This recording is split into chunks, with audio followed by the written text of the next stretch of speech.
अस्सलाम वालेकुम, मैं हूं रज़वान अशरफ। इस वक्त मौजूदा जो नून लीग और पीपल्स पार्टी का सेटअप है और उसमें शहबाज शरीफ और आसिफ अली जरदारी दोनों मौजूद हैं, इनको निकालने का बंदोबस्त किया जा रहा है।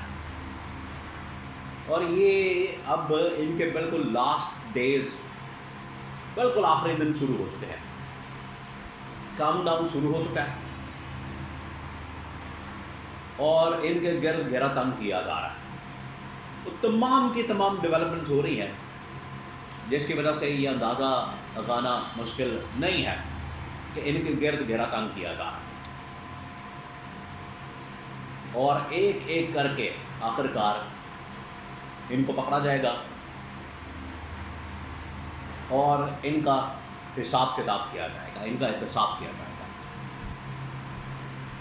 इसके बारे में बड़ी अहम तरीन मालूमात, बड़ा अहम तरीन ब्लॉग, करप्शन की फाइलें, लूट मार की फाइलें ना सिर्फ वफाक के अंदर बल्कि पंजाब के अंदर, सिंध के अंदर वो तैयार की गई है। और सबसे अहम तरीन शख्स इस वक्त जो पाकिस्तान में इस वक्त मौजूद है वो है फैसल वाडा। हर जगह पर नज़र आ रहा है और बड़ी अहम तरीन मालूमात पब्लिक तक पहुँचा रहा है। सबसे पहले तो आप इस बात को समझें कि अकाउंटेबिलिटी और एहतसाब, इससे ये लोग बड़ा डरते हैं, इससे इनकी जान जाती है, इससे ये लोग बड़े परेशान होते हैं कि किसी तरह से हमारी जान छूट जाए।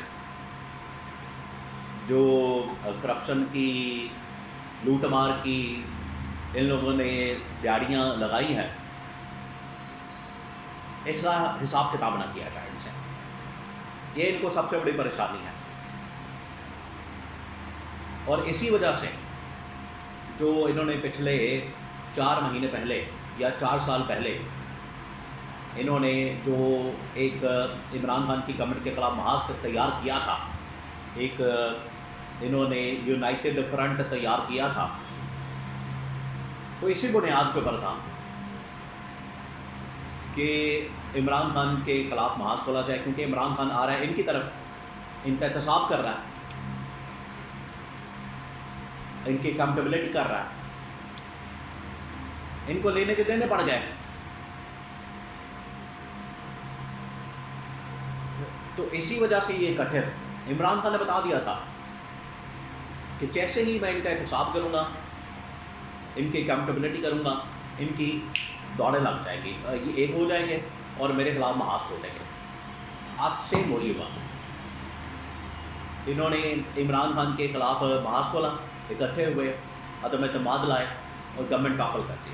और वो दिन है, आज का दिन है, कि हर जगह एनआरओ कर रहे हैं इस्टेब्लिशमेंट के साथ। उस वक्त की इस्टेब्लिशमेंट के साथ भी इन लोगों ने एनआरओ किया, मौजूदा इस्टेब्लिशमेंट के साथ भी इन लोगों ने एनआरओ किया और उसी एनआरओ की बुनियाद के ऊपर ये आगे कंटिन्यू कर रहे हैं। लेकिन अब इनाफ इज़ इनाफ हो गया, बस हो गई है और अब इनके खिलाफ शिकंजा तैयार किया जा रहा है और इनकी बारी लग गई है। अब जो इनके साथ होने जा रही है, जो मामला इनके साथ होने जा रहा है, वो बड़ा ख़तरनाक और खौफनाक है। फैसल वाडा ने आके पब्लिक में, मैदान में तमाम की तमाम फाइलें तैयार कर ली। जो मैंने आपको बड़ा अच्छा पहले बता दिया था कि करप्शन की फ़ाइलें, नैब को कह दिया गया, इदारों को कह दिया गया कि फ़ाइलें तैयार करें और इनकी फ़ाइलें अब तैयार कर ली गई। फैसल वाडा वो फाइलें लेके मैदान में आ गए और उन्होंने हामिद मीर के शो में और बाकी तमाम टीवी चैनल्स के ऊपर वो फाइलें पब्लिक कर दी हैं, जिसमें वफाकी हुकूमत की करप्शन से लेकर Punjab government, Sindh government, bureaucracy, सियासतदान, तमाम लोग इसमें नंगे कर दिए उसने फैसल वाडा। ये वो करप्शन की फाइलें उन्होंने ला के पब्लिक में रख दी हैं। और बजाय इसके, अब आप ज़रा इमेजिन करें, बजाय इसके कि फैसल वाडा ने जो करप्शन की फाइलें सामने रखी हैं उसका जवाब दिया जाए, बजाय इसके कि वो जो करप्शन की गई है उसके ऊपर मौजूदा गवर्नमेंट कोई अपना जवाब दे, ये कह रहे हैं कि फैसल वाडा देखें छठे आ गया, फैसल वाडा पागल हो गया, फैसल वाडा का दिमाग काम नहीं कर रहा, फैसल वाडा बिल्कुल बौखला गया, क्योंकि फैसल वाडा की वो डिमांड पूरी नहीं की गई। फैसल वाडा को मिनिस्ट्री नहीं मिली, फैसल वाडा को गवर्नमेंट के अंदर, काबीना के अंदर मिनिस्ट्री नहीं मिली, वजारत नहीं मिली। इस वजह से फैसल वाडा पागल हो गया। चले अगर फैसल वाडा पागल हो गया, लेकिन वो जो करप्शन की फाइलें हैं, लूट मार है, उसका तो हिसाब फिर भी आपको देना पड़ेगा। वो हिसाब किताब के बगैर काम नहीं होने वाला। वो करप्शन की फाइलें, वो लूट मार की फाइलें, उनका हिसाब किताब देना पड़ेगा। ये नहीं हो सकता कि आप जो करप्शन की है, लूट मार की है, उसको बिल्कुल खातिर में ना लें। उसका हिसाब देना पड़ेगा। उसके हिसाब के बगैर, हिसाब किताब के बगैर मामला नहीं चलने वाला।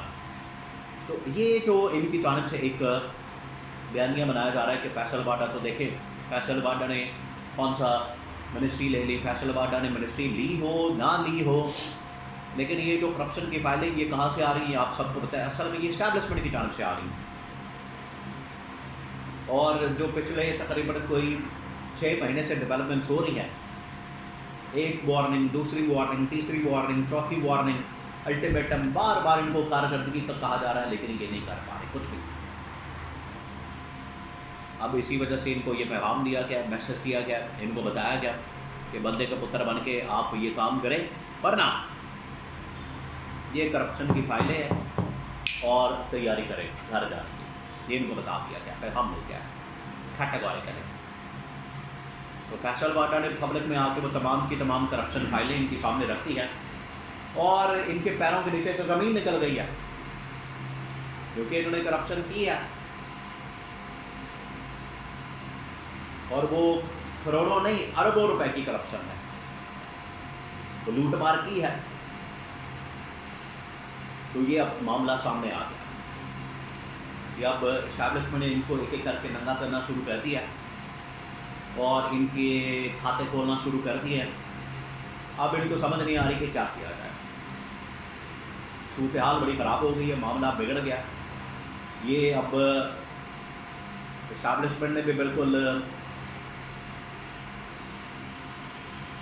बग़ैर किसी लिहाज के इनको निशाने पर रख लिया और इनके गिर्द फैसल वाडा तो एक स्टेप आगे चला गया। उसने कहा कि ये सिर्फ अब लूट मार की हिसाब किताब नहीं होगा, ये जेलों में जाएंगे, इनको फांसी भी दी जाएगी, ये लूट मार करने वालों को फांसी दी जाए। यहाँ तक बात आ गई, यहाँ तक मामला आ गया। तो फंदा तैयार किया जा रहा है इनके गिर्द। अब ये भाग के दिखाएं, दौड़ के दिखाएं, अब ये किसी जगह छुप के दिखाएं। अब इनके पास कोई रास्ता नहीं। जो इनके साथ होने जा रही है वो अब दुनिया देखेगी साथ इनके साथ होता क्या है। अब आप देखें इनके साथ क्या होता है। ये 2-4 दिन का इंतज़ार करें, मुहर्रम गुजरने दें, बजट पास होने दें, फिर जो इनके खिलाफ दबादब मस्तकल अंदर होगा वो फिर सारी दुनिया देखेगी।